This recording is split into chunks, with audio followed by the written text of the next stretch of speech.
बिस्मिल्लाहिर्रहमानिर्रहीम, अस्सलाम वालेकुम। आज के लेक्चर में जो हमारे पास है, हम लोगों ने प्रीवियस लेक्चर में पढ़ा था affective literature review using AI tools, how to write. तो जो प्रीवियस लेक्चर था उसमें हम लोगों ने देखा था कि हम लोग गूगल स्कॉलर के ऊपर किस तरह अपने रिसर्च आर्टिकल्स को बाय ईयर वाइज देखेंगे, किस तरह कौन सा पेपर ट्रेंडिंग पे है। लिटरेचर रिव्यू के जो है हमारे पास जो लिटरेचर रिव्यू है वो जरूरी कहाँ पे है, हमने उसके 3 से 4 पॉइंट्स देखे थे कि हमें लिटरेचर रिव्यू किसी भी रिसर्च आर्टिकल या जर्नल पेपर के लिए क्यों जरूरी है। ठीक है, उसके बाद हम लोगों ने देखा था गूगल स्कॉलर के ऊपर जाके कि हमारे पास हाई साइटेशंस हम लोग किस तरह देखते हैं। हम देखते हैं कि जब हमने कोई भी रेफरेंस पेपर लेना हो उसको किस तरह साइट करते हैं। ठीक है, आज के लेक्चर में हम लोग देखेंगे कि जब हमने गूगल स्कॉलर से अपने 5 से 6 आर्टिकल्स ले लिए, उसके बाद उसके ऊपर लिटरेचर रिव्यू जब हम लोगों ने लिखना है, हमें एक ऐसा टेबल चाहिए जो कि ऑलरेडी लाइक उसके अंदर जो है ना हमारे पास अथर्स आए, ईयर आए, कौन सी मेथडोलॉजी थी, डेटा सेट क्या था, डेटा सेट के बाद मेथडोलॉजी के बाद रिजल्ट एंड डिस्कशन क्या था और लिमिटेशंस क्या थे, और फ्यूचर वर्क में उन्होंने क्या बताया था कि फ्यूचर आउटलुक क्या होगी। यहाँ पे अगर हम इन सारी चीजों को कंपेयर करें, ये क्यों चीजें जरूरी हैं। अगर हम मैन्युअली सिर्फ गूगल स्कॉलर से अपने पेपर्स को डाउनलोड करेंगे और उसको सिर्फ जो है स्क्रीनिंग उसकी खुद करेंगे तो वो it's too much take time.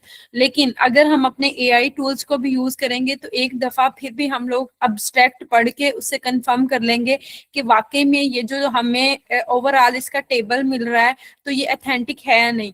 आज के लेक्चर में हम 2 से 3 जो है ना एआई रिसर्च टूल्स देखेंगे, जिसमें हमारे पास इलिसिट आएगा, कनेक्टेड पेपर्स हैं, उसके बाद हमारे पास साइज स्पेस है, उसके बाद हम लोग देखेंगे कि ये किस तरह जो टूल्स हैं, लाइक हमारे पास परप्लेक्सिटी एआई है, या हमारे पास पेपर पैल है, या हमारे पास ग्रामरली है, या हमारे पास एलएम नोटबुक है। तो ये हमारे पास जितने भी एआई टूल्स हैं ये क्या करते हैं, ये हमें हेल्प करते हैं कि किस तरह हमने यूजिंग एआई टूल्स को यूज करके अपना जो राइटअप है या हमारे पास जो रिजल्ट एंड डिस्कशन है उसके अंदर किस तरह इन्हेंसमेंट करनी है। ठीक है, आज जो हम सबसे पहले देखेंगे कि हमारे पास जो इलिसिट है बेसिकली वो कौन सा रिसर्च असिस्टेंट है। देखो, हर जो है ना जितने भी हमारे पास एआई टूल्स है ना उनकी अपनी एक कैपेबिलिटी है। हम ये नहीं कह सकते कि हमारे पास अगर हम चैट जीपीटी पे हैं, बिकॉज चैट जीपीटी तो 2023 से और 2025 में मतलब लोगों ने बहुत ज्यादा इतना यूज किया कि अब बहुत से लोग उसके ऊपर रिलाय नहीं होते। लेकिन बेटा जो चैट जीपीटी है वो प्रपोजल मेकिंग या आप कहीं पे भी अपनी आउटलाइन बनाना चाहते हो तो वहां पे जो है आपके पास जो चैट जीपीटी है वो बड़ा हेल्पफुल है। लाइक आपने अपना पेपर का टाइटल ढूंढा है और उसके बाद आपको थोड़ा बहुत पता है कि आपका रिजल्ट एंड डिस्कशन क्या है, तो आप उसके ऊपर अपना एफआईपी आउटलाइन या पेपर आउटलाइन या रिव्यू पेपर आउटलाइन बना सकते हो। अगर आपने कहीं पे भी मास्टर्स वगैरह के लिए अप्लाई करना है तो वो वहां पे आप अपना प्रपोजल बना सकते हो। ठीक है, उसके बाद आज के लेक्चर में हम देखेंगे क्लाउड। बेटा आपके पास जो है वो क्लाउड आया, क्लाउड के ऊपर सिर्फ वेब डेवलपमेंट अच्छी नहीं होती, उसके साथ साथ आपको वो जो है जितनी भी पावर पॉइंट प्रेजेंटेशंस हैं, डॉक्यूमेंट हैं, हैंडआउट्स हैं, उसके बाद रिसर्च पेपर्स राइटअप है, तो वो बहुत अच्छे से उन सारी चीजों को हैंडल कर रहा है।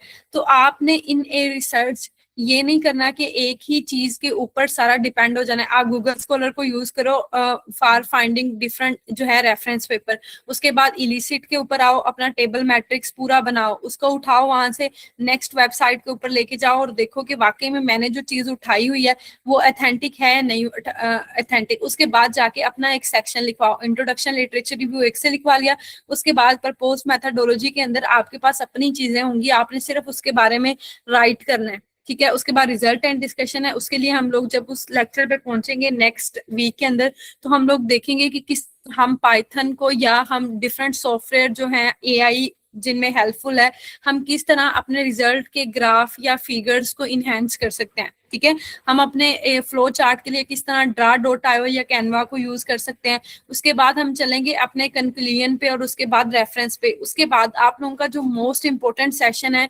बिकॉज आज का जो लिटरेचर रिव्यू और रिसर्च गैप के बाद नेक्स्ट वीक में प्रपोज मेथडोलॉजी और उसके साथ प्लस रिजल्ट एंड डिस्कशन करके उसको खत्म करना है, क्योंकि उसके बाद मेन चीज स्टार्ट होती है कि आपका रिव्यू आर्टिकल, रिसर्च आर्टिकल और उसके साथ प्लस आपका आता है कॉन्फ्रेंस पेपर, तो उसका आपको पूरी जो है ना एक आउटलाइन समझाई जाएगी, और उसके बाद डिफरेंट कॉन्फ्रेंसेस को किस तरह आपने टच करना है, या आपके पास जितने भी रिव्यू आर्टिकल्स हैं, रिसर्च आर्टिकल हैं, आपने किस तरह देखना है कि ये ओपन एसेस जर्नल है या पेड जर्नल है, आप उसकी फंडिंग को किस तरह जो है मैनेज करोगे, अगर आप ओपन एसेस में जाओगे तो कितने अथर्स क्यों जरूरी है, लाइक ये सारी चीजें मोस्ट इंपॉर्टेंट है। तो हम लोग इन चीजों को जो है वो टाइमली नेक्स्ट वीक तक कंप्लीट करेंगे, उसके बाद हम लोग अपना पूरा फोकस उसी चीज के ऊपर रखेंगे। आज के जो है हमारे पास ओवरऑल सबसे पहले हम देखेंगे इलिसिट। इलिसिट हमारे पास यूज क्यों होता है, बेसिकली ये हमारे पास जितने भी पेपर्स हैं उनको समराइज करने के लिए, कंपेयर करने के लिए, एनालाइज करने के लिए। एज सच आपको पता है कि लिटरेचर रिव्यू भी हमें यही चीज कहता है कि आपके पास जो प्रीवियस रिसर्च स्टडीज हो गई हैं वो किस रिलेटेड थी, उनको समराइज करो, कंपेयर करो और एनालाइज करो। तो जो इलिसिट है बेसिकली वो इस तरह का एक टूल है जो कि लिटरेचर रिव्यू में हमें बहुत ज्यादा हेल्प देता है, क्योंकि इससे क्या होता है कि हम जो है रेलिवेंट रिसर्च पेपर को देख सकते हैं, समराइज कर सकते हैं, कंपेयर कर सकते हैं, रिसर्च डेटा सेट क्या है और लिमिटेशंस क्या है, हम इन सारी चीजों को देख सकते हैं। देखो बेटा, जब हमें ये सारी चीजें पता होंगी ना, लाइक देखो अभी मैंने ना एक टाइटल चूज किया और मैं देखना चाहती हूँ इसके अंदर रिसर्च गैप क्या है, और मेरे पास एक्सपर्टीज है कि मुझे ज्ञान, जनरेटिव एआई और जो है deep learning models, ensemble hybrid models बहुत अच्छे से आते हैं, मुझे पता है कि मेरे पास कौन सा नोवेलिटी काम है। तो जब आप उस टेबल का पूरा लिटरेचर रिव्यू का मैट्रिक्स टेबल बना लोगे ना, तो उसके बाद जब आप उसको बैठ के देखोगे ना, जब टेबल बन जाएगा तो आप अथर्स देखोगे, उसका ईयर देखोगे, डेटा सेट उसका क्या था, उसकी प्रपोज मेथोडोलॉजी क्या थी, रिजल्ट एंड डिस्कशन क्या, लिमिटेशन क्या है, तो आपको ये फोकस क्लियर हो जाएगा कि भाई जो मैं काम करना चाहता हूँ वो कभी किसी ने, पीछे वाले ने तो नहीं कर दिया, और अगर उसने किया है तो उसके अंदर कौन सी चीजें हैं जो कि मेरे वाली नहीं ऐड, और कौन सी उसकी हैं जो मेरे वाले में नहीं ऐड। हो सकता है कि आप 3 से 4 रिसर्च आर्टिकल्स के अंदर जो भी इंग्रेडिएंट्स हों या जो भी उन्होंने जो है मटेरियल ऐड किया हो, आप अपने वो जो है पेपर के अंदर उन सारी चीजों को इन्वॉल्व करो और उसके ऊपर एक नावल काम शो कर दो जो पिछली लिमिटेशंस को खत्म करता हो। ठीक है, तो देखो कि आपने इलिसिट को सिर्फ एक एआई पावर रिसर्च असिस्टेंट के तौर पे यूज करना है, फुली रिलाई नहीं करना। उसके बाद ये हो सकता है कि जब आप अपने reference paper like Google scholar से उसका जो है आप एपीए रेफरेंस साइट करते हो, तो आप उसी पेपर को जो है ना एक दफा ओपन करो और उसका अब्स्ट्रैक्ट पढ़ लो। बेसिकली आपके पास जो अब्स्ट्रैक्ट होता है वो सारी चीजों को डिफाइन कर रहा होता है कि आपके पास जो है प्रॉब्लम स्टेटमेंट क्या थी, उसके ऊपर आपने कौन सा मेथोडोलॉजी यूज की, रिजल्ट एंड डिस्कशन क्या है, और ये फ्यूचर में कहाँ पे पॉलिसी मेकिंग के लिए यूज हो सकता है या किसके लिए ये बेनिफिशियल है। तो बाय सीइंग ओनली एब्स्ट्रैक्ट आप काफी चीजें अपनी जो है वो क्लियर कर सकते हो। ठीक है, नेक्स्ट हमारे पास है कि हम इलिसिट के ऊपर किस तरह काम करते हैं। तो सबसे पहले हम लोग जाएंगे गूगल स्कॉलर पे, अपने 5 से 6 पेपर्स या हद क्योंकि रिसर्च आर्टिकल और रिव्यू आर्टिकल के लिए 300 प्लस पेपर्स होते हैं।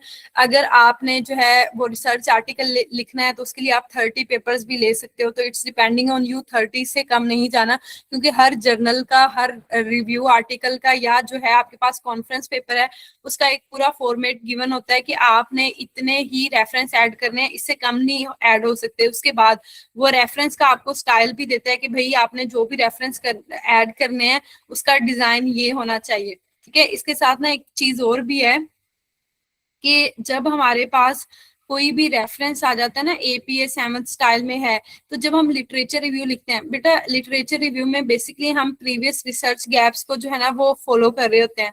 तो देखो कि इसमें हमारे पास क्या होता है कि जैसे मैंने काम किया, लाइक मैंने एग्जांपल दी कि Iqra et al proposed proposed a hybrid framework for water quality prediction in Rahim Yar Khan, तो ये इन 2025। ठीक है, और उसने जो हाइब्रिड अप्रोच अप्लाई की, डाटा प्री प्रोसेसिंग की, और उसके बाद उसके जो रिजल्ट एंड डिस्कशन में एक्यूरेसी 98% आ रही है, लेकिन उसकी प्रैक्टिकल इम्प्लीमेंटेशन नहीं है।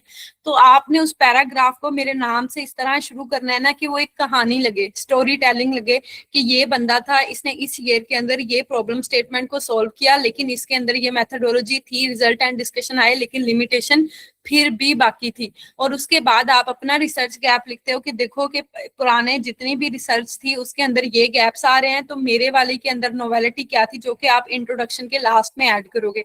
तो इसलिए हम लोग जब इलिसिट को यूज करेंगे तो इलिसिट को बेसिकली हम सबसे पहले सिर्फ एक टेबल मेकिंग के लिए, कंपैरिजन के लिए, एनालाइज करने के लिए देखेंगे कि हमारे पास ओवरऑल दी वर्क क्या हो रहा है। हम ये exercise at the end of the lecture करेंगे, लेकिन मीनवाइल आप लोग इस चीजों को जो है ना एक दफा गो थ्रू कर लो। आगे हमारे पास है creating A literature matrix. Like हमारे पास जो टेबल होगा वो इसी टाइप का होगा कि उसमें अथर आना चाहिए, ईयर आने चाहिए, method, data set, result and limitations. Okay, next हमारे पास है जो एआई टूल है वो है कनेक्टेड पेपर्स। बेटा अगर हम गूगल स्कॉलर और कनेक्टेड पेपर्स को आपस में कंपैरिजन करें तो इसमें मेन डिफरेंस क्या है? अब देखोगे गूगल स्कॉलर के ऊपर हम खुद अपना ईयर वाइज सिलेक्ट करते हैं और हमारे पास जितने भी पेपर्स होते हैं उसमें से हम अकॉर्डिंग टू कीवर्ड्स अपना सिलेक्ट कर लेते हैं, मैनुअली रेफरेंस लेते हैं। लेकिन जो हमारे पास कनेक्टेड पेपर्स जो एआई रिसर्च पावर टूल है, इसके अंदर क्या है कि हम जस्ट अपना जो है ना वो एक गूगल स्कॉलर से एक हाई रिलेटेड पेपर ले लेना है हम लोगों ने, ठीक है। लाइक मैं कहूँ कि गूगल स्कॉलर पे 2026 का वाटर क्वालिटी का एक अच्छा पेपर पड़ा हुआ है, मैंने वो पेपर लिया और मैंने कनेक्टेड पेपर्स जो वेबसाइट है उसके ऊपर उसको अपलोड किया। जैसे ही मैंने अपलोड किया तो कनेक्टेड पेपर्स की वेबसाइट के थ्रू जो एक एआई असिस्टेंट टूल है उसने क्या किया कि मुझे जो प्रीवियस रिसर्च हो चुकी है ना जो कि मोस्ट उससे कनेक्टेड है, उसने मुझे वो सारा ग्राफ क्रिएट कर दिया। और वो ग्राफ इस तरह का है जिसके अंदर 2024, 25, 26 के अंदर जितनी भी according to this like studies हो गई है वो उसको क्या कर रहा है, उसको मैच करता जा रहा है कि भाई पहले ये हुआ फिर ये हुआ। तो वो एक ग्राफ की टाइप में है, तो वो साथ के साथ वो रेफरेंस पेपर भी आप लोगों को दे देगा। आप उसको यूज करके भी इलिसिट के ऊपर क्या कर सकते हो, एक अपना पूरा मैट्रिक्स जो है ना वो लिटरेचर रिव्यू का भी ड्रॉ कर सकते हो, ठीक है। इसकी एक एक्सरसाइज होगी आपके पास।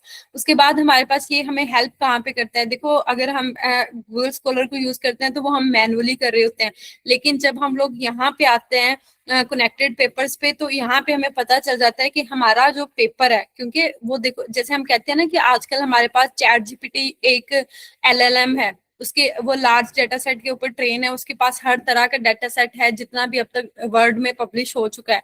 तो सेम हमारे पास जो कनेक्टेड पेपर्स है, जब हम उसमें अपना हाईली साइटेड पेपर जो हमारे टॉपिक से बहुत ज्यादा रिलेट कर रहा हो, जब हम उसमें ऐड करेंगे तो वो उस पेपर की जो फाउंडेशन है उसके रिलेटेड हर पेपर जो उससे रिसेंट पेपर है उससे उसको कनेक्ट करके आपको एक ग्राफ बना देगा उसका, ठीक है। उसके बाद हमारे पास आता है साइज स्पेस। बेसिकली हमारे पास साइज स्पेस जो है ना वो यूज होता है एक हमारे लिए कि हम अंडरस्टैंड करें कि हमारे पास जो scientific paper by answering question about the content, like आपके पास सिर्फ एक पीडीएफ है, लाइक जैसे मैंने कहा कि मैं अगर गूगल स्कॉलर से सिर्फ एक पीडीएफ उठा लूं और मैं देखूं कि उस पीडीएफ के अंदर और मेरे काम के अंदर क्या डिफरेंस है, तो आप क्या करोगे, एक पीडीएफ उठाओगे, साइज स्पेस के ऊपर अपलोड करोगे और उसे बोलोगे कि मेरे ये जो पेपर है इसके टाइटल के अंदर क्या मेथोडोलॉजी है, कौन सा डाटा सेट यूज हुआ है, इसकी नोवेलिटी क्या है, और उसके बाद इसका रिसर्च गैप क्या था, और कंक्लूजन के बाद फ्यूचर आउटलुक क्या है।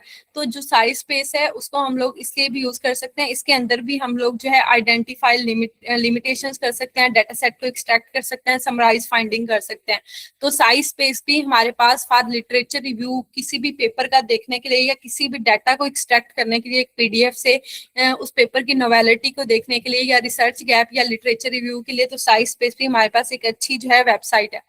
उसके बाद देखो कि how to identify research gap. देखो बेटा जब आपने अपना पूरा लिटरेचर मैट्रिक्स बना लोगे ना और उसके बाद आपके पास अपना रिजल्ट एंड डिस्कशन होगा और आप कहोगे कि हमारे पास प्रीवियस रिसर्च के अंदर ये गैप आ रहे हैं और हमारी जो रिसर्च है वो उसके अंदर नोवेलिटी ये है। जब आपको अपनी नोवेलिटी का पता होगा ना और आप अपनी लिटरेचर रिव्यू को देखोगे तो आपको वहां पे समझ आ जाएगा कि रिसर्च गैप है क्या उनकी रिसर्च में और मेरी रिसर्च में। देखो कि रिसर्च गैप ना बेसिकली डिपेंड किसके ऊपर होता है। अब ये नहीं कह सकते कि मैं एक सिंपल सी एक ओपिनियन दे दूं कि भाई पहले ये काम हुआ है अब ये हुआ है, मुझे उसके लिए रेफरेंस चाहिए कि प्रीवियस स्टडीज के अंदर, क्योंकि मैं उस रेफरेंस को साइट भी करूंगी कि ये इसका एविडेंस है, ठीक है। अब देखो कि हमारे पास जो रिसर्च गैप्स होते हैं वो कॉमन कौन कौन से होते हैं। सबसे पहले हमारे पास जो रिसर्च गैप होता है वो होता है कि मेथोडोलॉजी गैप, लाइक प्रीवियस वाले ने कौन सा मेथोडोलॉजी अप्लाई की और मैं कौन सी मेथोडोलॉजी अप्लाई करूं। लाइक उसने जो मटेरियल एंड मेथड यूज किया, उसने कोई डिकम्पोजिशन की है या उसने कोई फिल्ट्रेशन की है या उसने कोई प्री प्रोसेसिंग की है, तो कोई डिफरेंट मॉडल्स अप्लाई किए हैं, डिफरेंट इंग्रेडिएंट्स अप्लाई किए हैं, तो हमारा मेथोडोलॉजी गैप क्या है। उसके बाद हमारे पास होता है डेटा सेट। डेटा सेट क्या होता है कि हमने जो मटेरियल बनाया हुआ है उसको जो है, जो डाटा सेट है या कोई हमने उसके बेस के ऊपर कोई एप्लीकेशन डेवलप किया, तो वो डाटा सेट पहले स्मॉल था, अब हो सकता है कि हम real world data set use कर लें। पहले डाटा सेट के अंदर नॉइजी डाटा सेट बहुत ज्यादा था, और अब हम इस तरह का डाटा सेट यूज कर लें जो कि नॉइसी ना हो और इसकी कैपेबिलिटी फीचर ज्यादा अच्छे हों। उसके बाद परफॉर्मेंस गैप में, जैसे प्रीवियस कोई स्टडी है उसका जो है एरर रेट जो है वो हाई हो, और जो है आप जब उसको करो उसी स्टडी को, लेकिन आप जो है डिफरेंट मॉडलिंग को अप्लाई करो या डिफरेंट अप्रोच को अप्लाई करो, तो आपका जो परफॉर्मेंस गैप है उसका जो है लो एरर रेट आ जाए। इस तरह एप्लीकेशन गैप है हमारे पास, और उसके बाद एक्सप्लेनेबिलिटी गैप है या वैलिडेशन गैप है। अब देखो कि वैलिडेशन गैप क्या होता है कि एक मॉडल आप लोगों ने बनाया और उस मॉडल एक डाटा सेट के ऊपर उसको ट्रेन किया, उसके रिजल्ट्स देख लिए, आपने उसी ट्रेंड मॉडल को किसी और एक्सटर्नल डाटा सेट के ऊपर वैलिडेट करना है कि अब परफॉर्मेंस क्या है, ठीक है। तो हमारे पास ये इस तरह की कुछ चीजें होती हैं कि जो यहाँ पे बहुत जरूरी होती हैं। लाइक रिसर्च गैप है, हम मेथोडोलॉजी गैप देखते हैं, डाटा सेट गैप देखते हैं, एप्लीकेशन गैप देखते हैं, एक्सप्लेनेबिलिटी गैप देते हैं, और वैलिडेशन गैप देखते हैं। तो ये हर फील्ड की रिसर्च का अपना अपना होगा। लाइक जो है ना, इसके अंदर मेथोडोलॉजी गैप सबके लिए होगा, डाटा सेट गैप भी, परफॉर्मेंस गैप भी, एप्लीकेशन गैप भी हो सकता है किसी ने उसके ऊपर वेबसाइट डेवलप की हो और किसी ने उसके ऊपर अवेयरनेस दी हो। तो आप लोग बताओगे कि हम कौन सी टेक्निक अप्लाई कर रहे हैं जो कि डिफरेंट है as compare to previous. Okay, तो ये इस तरह हम आइडेंटिफाई करते हैं रिसर्च गैप। अब देखो उसके बाद लिटरेचर रिव्यू लिखवाने के मैम लिए एक मिनट मैम, यहाँ पे जो अब ये जो रिसर्च गैप है ये हमारी नोवेलिटी में ऐड होगी, या रिसर्च गैप जो अब जैसे ये आपने 4 या 5 एक्स में एक्सप्लेन किए हैं, या जो भी एक लेट्स सपोज डाटा सेट जो हमारा गैप लेट्स सपोज हमारा उसमें डाटा सेट ठीक नहीं था या उसका डाटा सेट पुराना था, हम अपडेट करके न्यू डाटा सेट और न्यू मॉडल ले जाते हैं, ये हमारी नोवेलिटी में आएगा या रिसर्च गैप में आएगा? बेटा ये हमारे पास जो है ना, सबसे पहले इंट्रोडक्शन के बाद जो आपने primary contribution of your research लिखनी है ना, आप उसके अंदर ऐड करोगे, ठीक है, अपने नोवेलिटी में, कि हमने जो डाटा सेट है वो real time data set use किया है, और जो मॉडल्स अप्लाई किए हैं वो हाइब्रिड इंसेंबल मॉडल हैं या डीप लर्निंग मॉडल्स हैं। तो जो रिसर्च गैप आएगा ना लिटरेचर रिव्यू के बाद, उस रिसर्च गैप के अंदर आपने ओवरऑल सिर्फ गैप्स बताने हैं कि प्रीवियस स्टडीज के अंदर ये गैप्स हैं, तो ये 4 से 5 बुलेट्स पॉइंट आएंगे। लेकिन जो लिटरेचर रिव्यू का लास्ट पैराग्राफ होगा उसमें आप लोग ये एक्सप्लेन कर सकते हो कि प्रीवियस स्टडीज ये थी और हमारी स्टडी जो है इन चीजों को, यहाँ पे गैप को जो है वो फिल कर रही है, ठीक है। तो जो है रिसर्च गैप के अंदर आप इसको सिर्फ गैप बताओगे, और जो आपके पास डाटा सेट डिफरेंट है या आपकी मेथोडोलॉजी डिफरेंट है और उसकी परफॉर्मेंस बहुत अच्छी है, तो वो नोवेलिटी में आप ऐड करोगे। Okay, okay ma'am. उसके बाद बेटा आप क्लाउड को यूज करोगे अपना लिटरेचर, जब मैट्रिक्स बन जाएगा उसके बाद आप अपने लिटरेचर मैट्रिक्स को जो है वो कॉपी करोगे, क्लाउड के ऊपर जाओगे और उसको कहोगे कि अब हमारे पास जितनी भी मेथोडोलॉजी है उसको, उसकी लाइक जो हमारे पास लिटरेचर मैट्रिक्स है उसको जो है ना कंपेयर करके उसके बाद उसको जो है राइट कर दो। अब देखो यहाँ पे मेन चीज लिखवाना नहीं है बेटा, यहाँ पे आपको 2 से 3 चीजें हमेशा याद रखनी है। बेशक कोई भी एआई टूल को यूज करो, कि आपके पास जब भी लिटरेचर रिव्यू लिखे जाएगा तो आपने तकरीबन 15 से 20 पेपर का लिटरेचर रिव्यू लिखवाना है। वो लिटरेचर रिव्यू हर पेपर का अलग अलग नहीं लिखवाना। एक दफा ही जब आप अपना लिटरेचर मैट्रिक्स का वो पूरा टेबल दोगे, पूरा जो है ना आप अपना टेबल मैट्रिक्स दोगे, तो आपने कहना है कि हर रिसर्च रेफरेंस के अकॉर्डिंग मुझे एक एक पैराग्राफ लिख दो, और उस पैराग्राफ के अंदर एक स्टोरी टेलिंग की तरह हो, जो कि एक प्रोफेशनल एकेडमिक टोन हो, जिसके अंदर हो कि मेरे पास ये अथर था, उसने ये जो है इस प्रॉब्लम स्टेटमेंट के ऊपर काम किया, उसकी मेथोडोलॉजी ये थी, उसके बाद मेथोडोलॉजी के बाद उसके रिजल्ट एंड डिस्कशन ये है और लिमिटेशन ये है। तो आपने अलग-अलग से 1 बाय 1 नहीं करना कि अब इस पेपर का लिखो, अब इस पेपर का लिखो। तो आपने एक दफा ही उसको जो है ना बताना है कि एक पैराग्राफ लिखना है और इस तरह का लिखना है, ठीक है। उसके बाद नेक्स्ट हमारे पास कॉमन मिस्टेक्स ये होते हैं कि हम समराइज करते हैं 1 पेपर पर पैराग्राफ, जैसे मैंने आपको बताया, और हम कोई कंपैरिजन नहीं करते स्टडीज के दरमियान में। एक और चीज लिटरेचर रिव्यू में याद रखनी है बेटा, आपका जो लिटरेचर रिव्यू होता है ना, जब आप एक पूरी जो है ना वो टेबल मैट्रिक्स बना लेते हो, तो उसके अंदर ना आपके पास डिफरेंट अप्रोचेस होती हैं। कुछ ट्रेडिशनल टेक्निक्स होती हैं, कुछ एआई टेक्निक्स होती हैं, और कुछ जो है ना इंसेम्बल टेक्निक्स होती हैं, और उसके बाद आपकी नोवेलिटी आती है। तो आपकी फील्ड जो भी है वहां पे आपने उसको अकॉर्डिंग टू हेडिंग चलना है। लाइक पहले ट्रेडिशनल टेक्निक्स क्या थी, ट्रेडिशनल टेक्निक्स के बाद दूसरे नंबर पे जो है उसके बाद आपकी जो है एआई मॉडलिंग टेक्निक्स कौन सी हुई, उसके बाद इंसेम्बल हाइब्रिड हुई। तो आपका जो टेबल मैट्रिक्स है आपने कहना है कि इसी बेस के ऊपर हो कि जहां पे कंपेयर स्टडीज बाय मेथडोलॉजी हो, ठीक है, हाईलाइट स्ट्रेंथ एंड वीकनेस हो। तो आपने इन चीजों को देखना है कि आपका जो है ना बिल्कुल एक फ्लो हो। लाइक हम इंट्रोडक्शन लिखते हैं तो उसके अंदर बैकग्राउंड लिखते हैं, बैकग्राउंड के बाद जो है हम बताते हैं कि इंपॉर्टेंस क्या है, इंपॉर्टेंस के बाद रिसर्च क्या बताते हैं, फिर कहते हैं कि हमारी कंट्रीब्यूशन क्या थी। तो सेम आपने एक पूरा फ्लो लेके चलना है। लाइक मैं कहूँ मेरा नाम इकरा अख्तर है, ये मेरा नेम है, उसके बाद मैं अपनी एज बताऊं, अपनी एजुकेशन बताऊं, उसके बाद बताऊं कि मेरी क्वालिफिकेशन के बाद मेरी स्किल्स ये हैं और मेरी जॉब ये है, और उसके बाद मेरी जो है एक्सपर्टीज किस चीज में है, और मैं आगे नेक्स्ट मेरे फ्यूचर प्लान्स क्या हैं। तो आप लोगों ने अपना जो लिटरेचर रिव्यू जो है प्रीवियस पेपर के रिलेटेड लिखना है वो भी एक फ्लो में आना चाहिए। वो ये नहीं आना चाहिए कि अंधाधुंध जो काम सबसे ज्यादा नावल है उसको आप उठा के ऊपर लिख रहे हो, ट्रेडिशनल टेक्निक्स को नीचे लिख रहे हो, ठीक है। तो आपने इस चीज में बड़ा फ्लो से चलना है। आगे हमारे पास कॉमन मिस्टेक्स में यही था कि हमने कंपैरिजन नहीं किया जाता डिफरेंट स्टडीज के अंदर, और जो पेपर्स होते हैं वो आउटडेटेड होते हैं। तो मैंने पहले भी कहा था कि पेपर जो है 2021 से 2026 तक ही देखो, ताकि वो आउटडेटेड ना हो, ओके। उसके बाद हमारे पास है कि कॉपिंग AI generated text without verification और नो साइटेशंस। तो नो साइटेशंस वाला हम रेफरेंस के अंदर देखेंगे, लेकिन copy AI generated text without verification, तो बेटा मैंने पहले भी कहा है कि जब आप टेबल मैट्रिक्स बना लोगे इलिसिट से, तो अपने जो आपने लाइक जो भी पेपर रेफरेंस पेपर लिया है, तो अगर उनका अब्स्ट्रैक्ट पढ़ लोगे तो आपको काफी चीजें क्लियर हो जाएंगी, और वो आपकी एक वेरिफिकेशन टाइप हो जाएगी, बजाय इसके कि आप एआई के ऊपर फुली रिलाई कर जाओ। उसके बाद हमारे पास डिफरेंट जो है रिकमेंडेड टूल्स हैं डिफरेंट टास्क के लिए।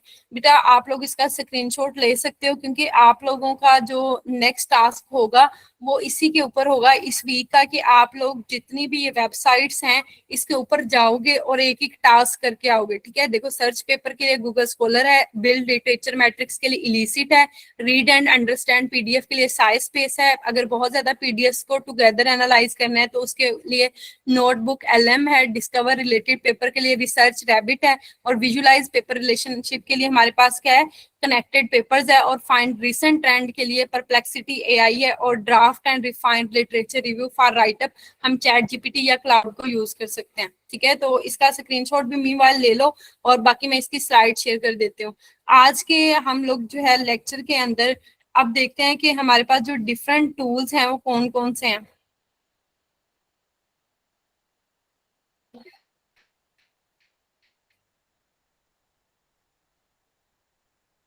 बेटा आप लोगों को स्क्रीन शेयर हो रही है?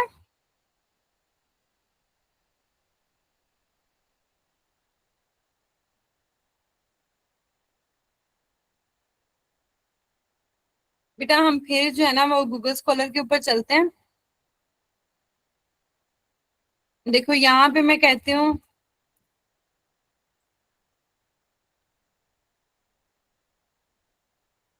अब मैंने यहाँ से जो है ड्यूरेशन 2026 की सिलेक्ट कर ली। देखो अब ये 2026 के अंदर काफी पेपर्स हैं, तो यहाँ पे मैं देखती हूँ, एक मिनट।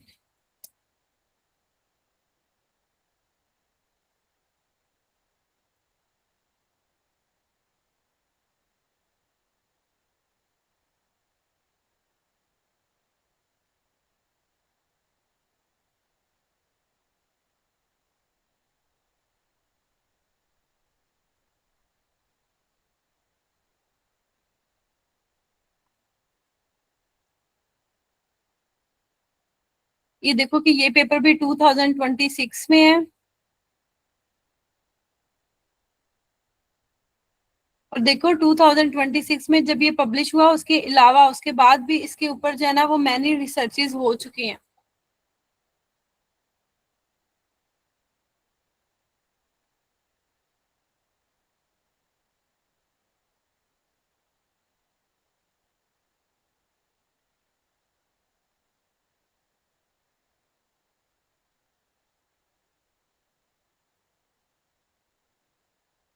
ठीक है, जैसे ये 2026 में स्प्रिंगर में मेरा जो है पेपर पब्लिश हुआ है। अब देखो मैंने क्या करना है कि मैंने डिफरेंट पेपर्स लेने हैं, तो आप लोगों ने भी देखना है, लाइक मुझे मेरा ये काम है, तो आप लोगों ने देखना है, क्योंकि इसके अंदर ना रियल टाइम डाटा सेट जो है वो यूज हुआ है और इसकी कंपैटिबिलिटी बहुत अच्छी है और इसके अंदर स्पेशियो टेम्पोरल हर चीज ऐड हुई है। ठीक है, तो मैंने क्या किया कि मुझे जो है ना ये पेपर अच्छा लगा। फॉर एग्जाम्पल आपने भी सेम लाइक ये काम है prediction of ground water quality के ऊपर, तो नेक्स्ट ये यहाँ पे क्या है, एक novel gradient boosting approach apply हुई है। तो हो सकता है कि नेक्स्ट फ्यूचर के ऊपर इसके ऊपर कोई इंसेम्बल हाइब्रिड अप्रोच लगा के इसके ऊपर जनरेटिव एआई की तरफ चला जाए। तो आपने अपना तो कंसेप्ट थोड़ा सा जो है ना नावल रखना है। मी मेथड क्या होगा कि आपने जो है ना springer.com पे जाना है। लाइक जो है ना आपके पास जितने भी ओपन असेस होंगे ना, वो आप उनको जो है वो असेस नहीं कर सकते। जो पेड होंगे आप लोग जो है ना उसको असेस कर लोगे, क्योंकि वो फिर इजी टू यूज होंगे, सब लोग जो है ना उनको रीड कर सकते हैं। तो आपने देखना है कि आपके पास किन पेपर्स के जो है ना वो पीडीएफ अवेलेबल है। मीवाइल अभी ये आ जाएगा, हम इसको डाउनलोड कर लेते हैं। हम लोग नेक्स्ट वेबसाइट पे जाते हैं। इलिसिट को हम यूज नहीं कर सकते, इलिसिट को हम लोगों ने अपने इंट्रोडक्शन वाले जो लेक्चर था उसमें यूज किया था। मीवाइल अब हम जाते हैं, एक मिनट।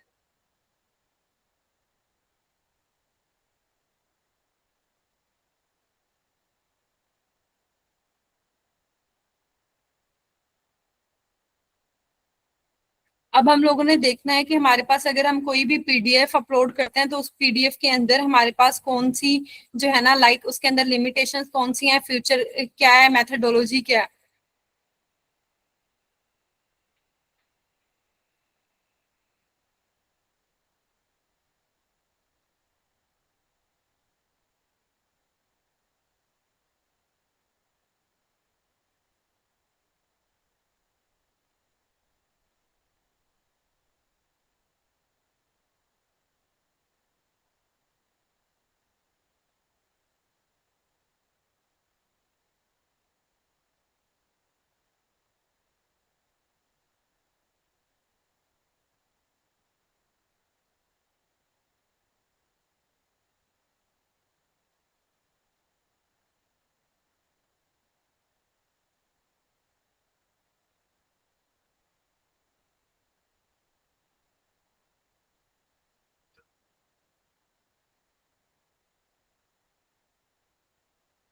बेटा ये जो है ना थोड़ा टाइम ले रहा है इंपोर्ट होने में। मीवाइल हम लोग जो है इसका टाइटल करते हैं कनेक्टेड पेपर्स। आप लोगों ने वेबसाइट ओपन कर लेनी है और यहाँ पे आप उसका डूई भी दे सकते हो, पेपर टाइटल भी दे सकते हो, जो कि most relevant to your paper हो।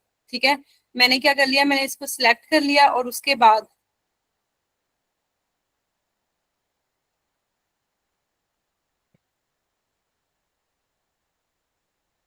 अब देखो कि मैंने जो पेपर अपना चूज किया है prediction of ground water quality, जो मोस्ट रिलेटेड टू मेरा वर्क था, तो आपने इसी तरह का एक टाइटल ले लेना है और ग्राफ के थ्रू देखना है कि मेरे पास जो है ना इसी टॉपिक के रिलेटेड जिसके ऊपर मैं काम करना चाहता हूँ, इसके ऊपर प्रीवियस रिसर्च किस तरह की हो चुकी है। देखो कनेक्टेड पेपर्स के ऊपर मेरे पास नंबर ऑफ स्टडीज आ गया। लाइक देखो इस साइड पे मेरे पास रेफरेंस है, ये ऑलमोस्ट जो है ना कोई 10 से 15 पेपर्स होंगे जो कि मोस्ट रिलेटेड टू दिस है।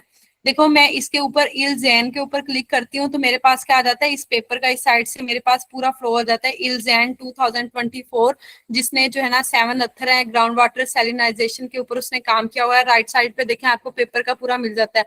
मेहराबी 2025 के ऊपर करती हूँ तो भी वो बता देता है कि इस पेपर के अंदर क्या हुआ है। ठीक है, तो इट्स मीन कि ये जो मेरा पेपर है अख्तर इकरा अख्तर वाला prediction of ground water quality वाला, ये डिफरेंट पेपर्स के साथ किस तरह कनेक्ट है, 2024 वालों के साथ, 2025 के साथ। तो ये जितनी भी रिसर्चेज हैं, तो आपको इसमें क्या फायदा होता है, इससे आप देख सकते हो लाइक इससे आप 2023, 24, 25 और जो है ना आपके पास टोटल 2026 तक की हैं, ये आपको 15 तक ना यहीं से पेपर मिल जाएंगे। आप क्या करोगे, आप इन्हीं पेपर्स को जो है ना यहाँ से ही क्या कर लोगे, उसकी जो है वो साइट कर सकते हो और उसके बाद आप जो है ना इन्हीं को इनके टाइटल या इनको जो है साइट करके इनका एक टेबल मैट्रिक्स बना सकते हो। ठीक है, आप देखो कि प्रीवियर वर्क पे करूँ तो ये मेरे पास एक टेबल टाइप आ रहा है, इसका डेरिवेटिव वर्क देखूं तो मेरे पास ये चीजें आ रही हैं। उसके बाद लिस्ट व्यू में देखूं तो आपके पास ये अथर लिस्ट भी है, ईयर भी है, साइटेशंस क्या है ये भी सारी शो हो रही है। ठीक है, ये देखो हमारे पास नंबर ऑफ आर्टिकल्स हैं इसके ऊपर। तो मैं इसको फिल्टर भी कर सकती हूँ। पीडीएफ अवेलेबल सिर्फ एक है, ओपन एक्सेस के 17 है, कोड अवेलेबल 0 है, और इस तरह मेरे पास यहाँ पे डाउनलोड का भी ऑप्शन है। तो आप लोग कनेक्टेड पेपर्स को यूज करें तो वहां पे सिमिलर टू योर स्टडी, क्योंकि अगर आप गूगल स्कॉलर के ऊपर जाओगे तो आपको डिफरेंट लाइक मैनुअली आप बेशक पूरा पीडीएफ ना पढ़ो तो आप सिर्फ बेस्ड ऑन दी टाइटल उस चीज को जो है ना वो कॉपी करोगे। लेकिन अगर आप कनेक्टेड पेपर्स को यूज करते हो, एक ही पेपर ले लो जो कि most relevant to your title हो, तो आप उसके ऊपर जो उसके ऊपर काम हो चुका है मोस्ट रेलिवेंट, तो कनेक्टेड पेपर्स के थ्रू आप लोग उस पेपर को क्या कर लोगे वो जो है ले सकते हो। उसके बाद उसकी जो है जैसे हमारे पास डेरिवेटिव वर्क है, इसके अंदर टाइटल है, लास्ट अथर है, ईयर्स है, उसके बाद लिस्ट व्यू के अंदर ये सारे पेपर्स हैं।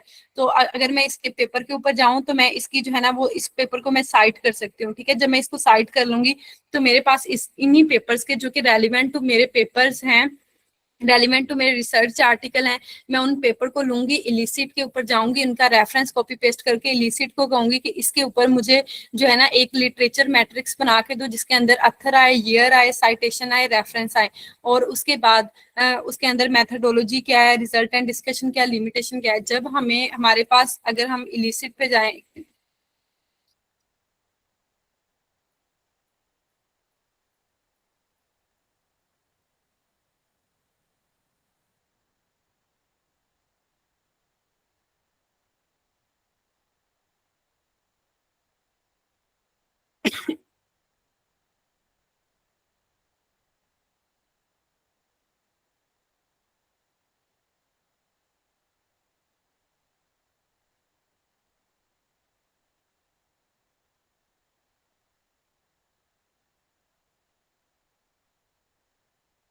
बेटा जैसे मैंने जो है पीएम 2.5 जो है एयर क्वालिटी मॉनिटरिंग के लिए मैं एक लिटरेचर रिव्यू लिखने लगी थी, तो सेम मैंने गूगल स्कॉलर से जो है जितने भी रेफरेंस थे वो इसको दिए और उससे कहा कि मुझे एक टेबल क्रिएट करके दो जिसके अंदर एडवांटेज भी आए, डाटा सेट आए, लिमिटेशन आए, कौन सा मॉडल था, मॉडल के अंदर रिजल्ट एंड डिस्कशन क्या थे, समरी क्या थी। तो मेरे पास उसने मुझे क्या किया, इलिसिट ने एक पूरा जो है ना मुझे ओवरऑल दी मैट्रिक्स बना दिया। ठीक है, उसके बाद देखो सबसे पहले गूगल स्कॉलर के ऊपर गई या कनेक्टेड पेपर्स को यूज कर लें, उसके बाद इलिसिट पे आके अपना लिटरेचर मैट्रिक्स बनाएं, और फिर आप लोग जो है बजाय इसके कि साइज स्पेस के ऊपर सिर्फ अपना वन पीडीएफ जो है वो अपलोड करो, या आप जो है नोटबुक एलएम पे अपना पूरे जो है ना अलहदा अलहदा से अपने पीडीएफ को एक्सट्रैक्ट करो। आप लोग इलिसिट को भी यूज कर सकते हो। ठीक है, लेकिन आप इसको एक्सप्लोर भी लाजमी कर लो ताकि आपको पता हो। ठीक है, अब देखो कि न्यू टैब के ऊपर मैं जाऊं तो मैं देखती हूँ क्लाउड को।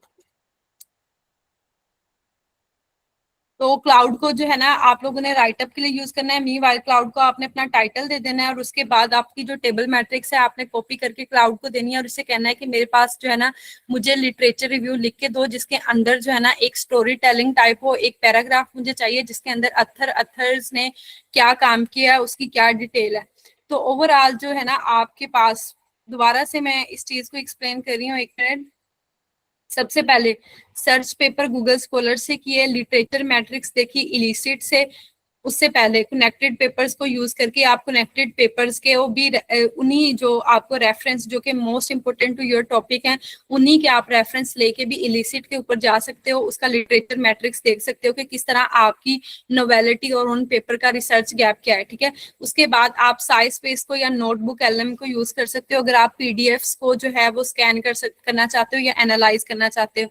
उसके बाद हमारे पास रिसर्च रैबिट है, ये हम नेक्स्ट लेक्चर में करेंगे। मीनवाइल उसके बाद हमारे पास है परप्लेक्सिटी एआई। परप्लेक्सिटी एआई मैंने यूज किया था लेकिन वो मुझे पेड वर्जन लगा, लेकिन जब आप लोग यहाँ से इलिसिट को यूज कर लोगे या कनेक्टेड पेपर्स को यूज कर लोगे तो आपकी जो है ना एक दफा काफी वेरिफिकेशन काफी हद तक हो जाएगी, तो आपको परप्लेक्सिटी एआई के रिसेंट ट्रेंड्स देखने की इतनी जरूरत नहीं पड़ेगी। ठीक है, और उसके बाद for drafting write up literature review आप क्लाउड को यूज करोगे।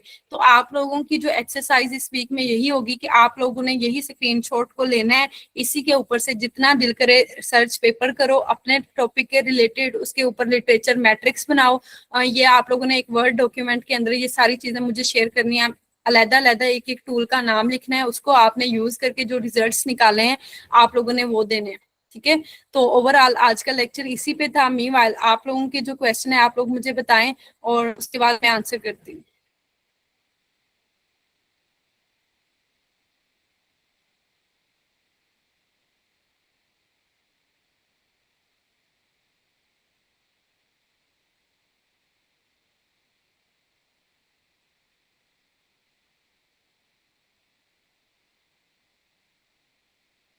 मीवाइल बेटा ये चीजें जो है ना वो कोई मुश्किल नहीं है। आपको जस्ट जो डिफरेंट एआई टूल्स हैं आपको पता होना चाहिए कि उनको यूज किस तरह करना है। आपको पता है कि आजकल जो है ना हम चैट जीपीटी से भी प्रॉम्प्ट लिखवाते हैं। आगे ये होता था कि हमारे पास ना अभी जब हम फिगर्स के ऊपर जाएंगे ना तो हम ये चीज भी क्लियर करेंगे कि अगर हम कोई फिगर गूगल से उठाते हैं तो वो अनएथिकल कैसे है, और अगर हमने उसको यूज करना है तो कैसे यूज करना है। अगर उसको बनाना है तो प्रॉम्प्ट दे के हम किस तरह बनाते हैं।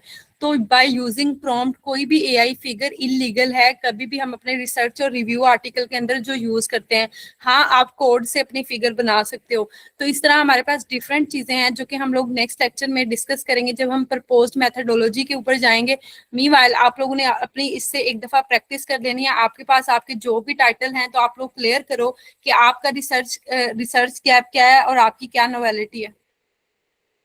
बेटा अगर आप लोग आपने उस ना जो है हेडिंग को और सब हेडिंग को जनरेट करना है तो उसके लिए जब आप अपना रिसर्च गैप देख लोगे और आपको पता होगा कि वाकई में आपके रिजल्ट एंड डिस्कशन के अंदर नोवेलिटी है, आप चैट जीपीटी के ऊपर जाओगे उसको जो है ना यूज करोगे। आप चैट जीपीटी को कहोगे कि chat GPT I have to write a review article और रिसर्च आर्टिकल, और उसके बाद my novelty is that like जो आपकी नोवेलिटी है, I want write a review article, please give me a outline which gives heading and sub headings according to journal format। अगर आपने कोई सिलेक्ट किया हुआ है जिसके अंदर वो सबमिशन करवानी है तो वो आपको ओवरऑल दी आउटलाइन प्रोवाइड कर देगी। बेसिकली आउटलाइन वही है जो आपको पहले लेक्चर में भी शेयर हुई थी कि सबसे पहले अब टाइटल आएगा, फिर एब्स्ट्रैक्ट आएगा, कीवर्ड्स आएगा, इंट्रोडक्शन आएगी, लिटरेचर रिव्यू आएगा, रिसर्च गैप आएगा, प्रपोज्ड मेथोडोलॉजी आएगा, रिजल्ट एंड डिस्कशन आएगा, और उसके बाद कंक्लूजन आएगा और रेफरेंस आएगा। ये रिसर्च आर्टिकल के लिए। रिव्यू आर्टिकल के लिए यहाँ पे थोड़ी सी चीजें जो है वो चेंज होंगी क्योंकि इसके अंदर रिजल्ट एंड डिस्कशन के अंदर हम लोग ओवरऑल दी मैट्रिक्स बना देंगे, लेकिन हम इसके अंदर प्रपोज मेथोडोलॉजी को भी लिख सकते हैं कि हमने डिफरेंट वेबसाइट्स के ऊपर जाके अपना जो है वो रिसर्च गैप किस तरह देखा, हमने कौन सी जो है क्या ट्रेंड्स चल रहे हैं। तो आप ओवरऑल दिस आप जो है ना अगर कोई हेडिंग या सब हेडिंग बनाना चाहो तो उसको में चैट जीपीटी को यूज कर सकते हो, वो अच्छा प्रपोजल बना देता है। मीवाइल बेटा इसमें जो भी चीजें एआई से करनी है उसमें उसको बताना। एआई आपको गाइड नहीं करेगा, आप एआई को गाइड करोगे कि भाई मुझे इस तरह चलना है, आप मुझे इस तरह गाइड जो है ना मेरी ये रिक्वायरमेंट है, मुझे उसके रिलेटेड डाटा प्रोवाइड करो। ये ना हो कि आप एआई को कहो कि एआई फॉर इरिगेशन जो है फॉर इरिगेशन पर्पसेस और उसके ऊपर वो सारा प्रपोजल बना के दे रहा हो और आपको पता ही ना हो कल कि आपने क्या करना है। तो आपकी जो कैपेबिलिटी है आप अकॉर्डिंग टू दिस ही उनको जो है ना लाइक प्रॉम्प्ट दोगे कि मेरे पास ये नॉवेलिटी है, अब इसके ऊपर मुझे हेडिंग बना के दो, तो वो अकॉर्डिंग टू दिस आपको हेडिंग और सब हेडिंग बना देंगे। ओके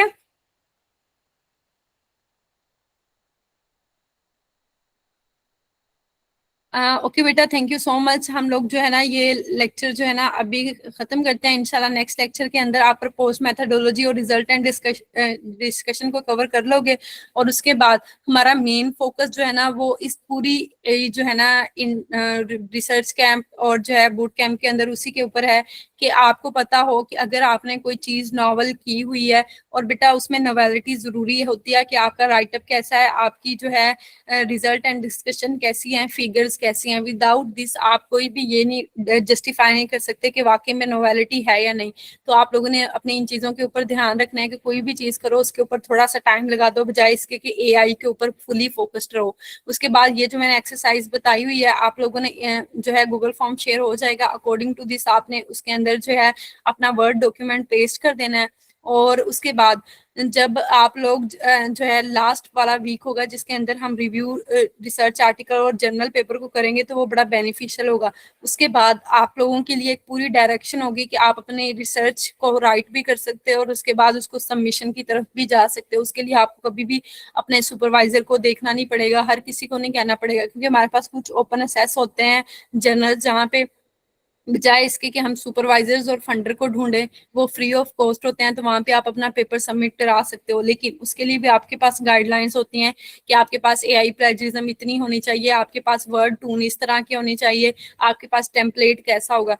तो ये सारी चीजें हम लोग लास्ट लेक्चर में डिस्कस करेंगे लास्ट वीक में एक दफा, ताकि उसके बाद आपकी एक एक्सरसाइज होगी जहाँ पे आप अपने पेपर के जो है फॉर्मेट्स डिसाइड करोगे, और उसके बाद उसको देखोगे कि किस तरह आपने जो है ना अपने रिलेटेड लाइक जर्नल ढूंढना है, उसकी साइटेशंस देखनी है, देखना है उसका इम्पैक्ट फैक्टर क्या है, और वो क्या आपकी फील्ड से वाकई में रिलेट कर रहा है या नहीं कर रहा। ठीक है, उसके बाद आपने अपने पेपर की setting according to this format करनी है, और देन वो सबमिट होगा। ओके, बाकी इंशाल्लाह नेक्स्ट लेक्चर में हम मजीद प्रोसीड करते हैं। थैंक यू सो मच बेटा। और जो बच्चे वाकई में रिसर्च में इंटरेस्टेड हैं और वो रिसर्च के ऊपर काम कर रहे हैं, वो अपने रिजल्ट एंड डिस्कशन जितना जल्दी हो सके कंप्लीट कर लें बिफोर द लास्ट वीक, जब हम लोग इसको जो है ना रैप अप करेंगे पूरी जो है रिसर्च बूट कैंप को। थैंक यू सो मच बेटा, अल्लाह हाफिज।